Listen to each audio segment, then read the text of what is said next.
भक्तजनों, क्या आपको पता है कि माँ दुर्गा का दूसरा रूप ब्रह्मचारिणी है। इनके दाहिने हाथ में झपमाला और बाएं हाथ में कमंडल होता है। इनका स्वरूप अत्यंत तेजस्वी, शांत और तपस्विनी है। यह ब्रह्म का अर्थात तप, संयम और साधना का चरित्र धारण करने वाली हैं। ब्रह्म का अर्थ है ज्ञान और तप, और चारिणी का अर्थ है आचरण करने वाली।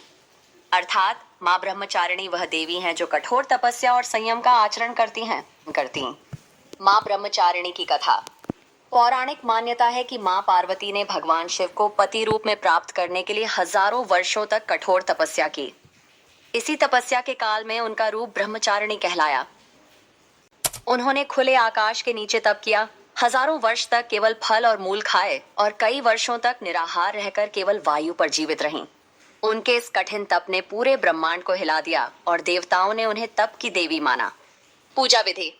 नवरात्रि के दूसरे दिन माँ ब्रह्मचारिणी की पूजा का विशेष महत्व है। सुबह स्नान कर स्वच्छ वस्त्र पहने, माँ की प्रतिमा या चित्र के समक्ष दीप प्रज्वलित करें। फूल, अक्षत, चंदन, इनका प्रिय पुष्प जैस्मिन अर्थात चंपा चमेली माना जाता है। मंत्र है ओम ब्रह्मचारिण्य नमः। इस मंत्र का जाप कर श्रद्धा भाव से माँ की आराधना करनी चाहिए। माँ ब्रह्मचारिणी की विशेषताएं। यह तप, संयम और धैर्य की अधिष्ठात्री देवी हैं। इनकी कृपा से साधक में संयम, विनम्रता और आत्मबल की वृद्धि होती है। माँ की आराधना से जीवन में आने वाली कठिनाइयां सरल हो जाती हैं। माँ की आराधना से प्राप्त फल। कष्ट निवारण। इनके पूजन से मानसिक तनाव, भय और असमंजस दूर होते हैं। विवाह संबंधी बाधाएं दूर।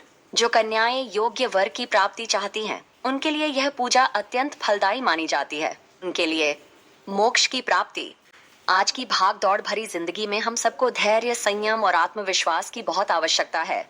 माँ ब्रह्मचारिणी की आराधना हमें यही शक्ति देती है कि हम कठिन से कठिन परिस्थिति में भी अपने लक्ष्य से विचलित न हों। इस प्रकार नवरात्र के दूसरे दिन हम माँ ब्रह्मचारिणी की पूजा कर अपने जीवन में धैर्य, साधना और शक्ति का संचार कर सकते हैं। उनकी कृपा से जीवन की सभी कठिनाइयां सरल हो जाती हैं और साधक आध्यात्मिक उत्थान की ओर अग्रसर होता है। आइए हम सब मिलकर माँ ब्रह्मचारिणी से यही प्रार्थना करें कि वे हमें सदैव संयमित जीवन जीने की शक्ति प्रदान करें और हमें धर्म मार्ग पर अग्रसर करें। जय माता।